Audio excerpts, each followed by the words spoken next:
Dear students, hope you are all fine and healthy. This is a new chapter, that is understanding quadrilaterals. In this chapter, we study more about quadrilaterals. Okay, let us begin the chapter. After watching this video, you will be able to understand what are all polygons and its types, then diagonals of a polygon, then convex and concave polygon, regular and irregular polygons, and angles and property of quadrilaterals. Let us study one by one. First one is polygon. A simple closed curve made up of only line segments are called polygons. So you are familiar with this polygon word because you have studied about this in your previous classes. Just a recall, I have given this. So in your classwork copy, just write what is a polygon, then draw some polygons, then its types. Types you all know, but if you notice that four-sided polygon I have colored differently because we study more about quadrilaterals in this chapter. Okay, let us move the next topic, that is diagonals of a polygon. It's a line segment connecting two non-adjustment vertices of a polygon. So adjacent vertex means suppose A is a vertex, adjacent of A is B and C. Same like that, B is a vertex, adjacent of B is A and D. But when you join non-adjacent, that is opposites vertices, when you join, it becomes diagonals of that polygon. Here you can see some colored dotted lines. Here colored lines and dotted lines. These are all called diagonals of this given polygon. So first figure, what are the diagonals I have written here. Then the second figure also, there are 9 diagonals. So I have written the diagonals. So you in your classwork copy just write it down, draw the polygons and mark the diagonals. Okay, let us move to the third topic, that is convex and concave polygon. A polygon with all its interior angles. You should know what is interior angles. We know the angles which are inside the polygon are called interior angles. That should be less than 180 degree.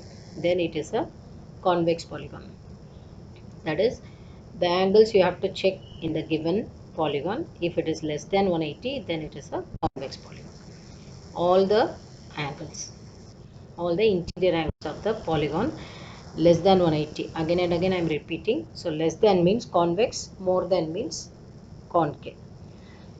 This is very important because you will be using this convex and concave in your higher classes.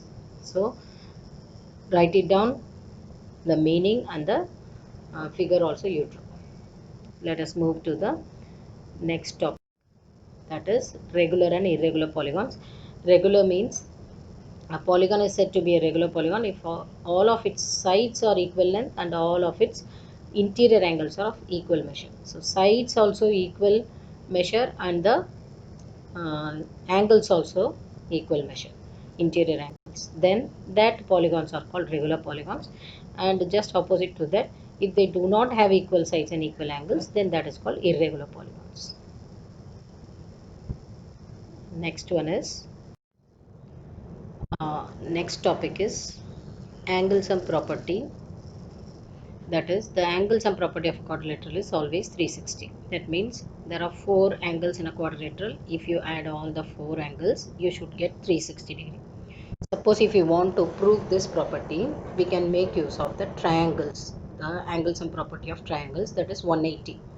So by making a diagonal, that is drawing a diagonal, we can make this quadrilateral as 2 triangles. So after getting 2 triangles, if you add the 2 sum of angles and property of 2 triangles, 180 plus 180 will become 360. By that way we can prove it. Here you just see the way how I am writing.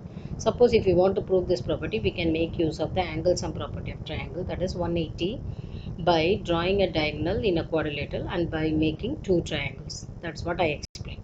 In the above figure, what are the 2 triangles? Triangle ABC and triangle BCD. There are 2 triangles. So in ABC, how many angles are there? Angle A is there. Then angle B, there are 2 angles of AB. That is angle ABC. One more angle, that is angle ACB, is equal to 180 degree. Then in a triangle BCD, angle D is there, then angle BCD, then angle CBD.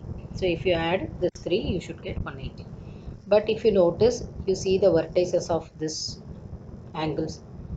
That means C and C will become only one C. That is, this one and this one will become only one C. Same like that, B and B vertex will become only one angle of B.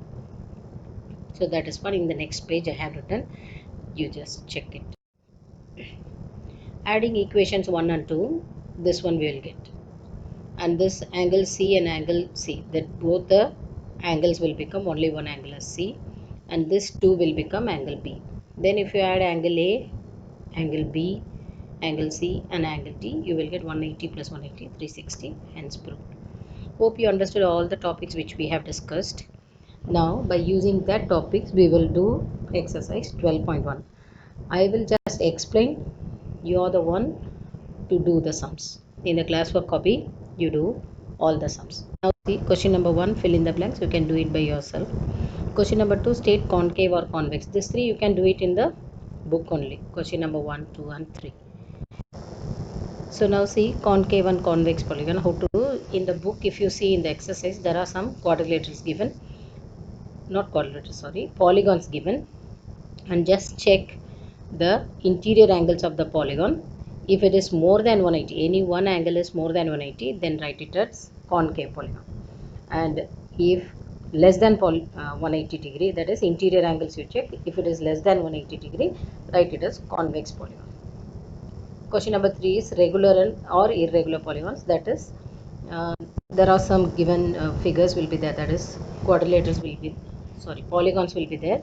Just check the measures of sides and angles. If it is equal, write it as regular polygon. If it is not equal, write it as irregular polygon in the place given there. Let us move to question number 4. Find the unknown angles. So there are quadrilaterals given, I think. So see the book, and 4 angles will be there. We know the sum of interior angles of quadrilaterals 360. You just start like this the questions. See the question and start the answer like this. By question, write all the 4 angles in the addition form equal to 360. Then to get the variable, take all the numbers to the other side, that is right hand side, and this 3 add it and minus it from 360.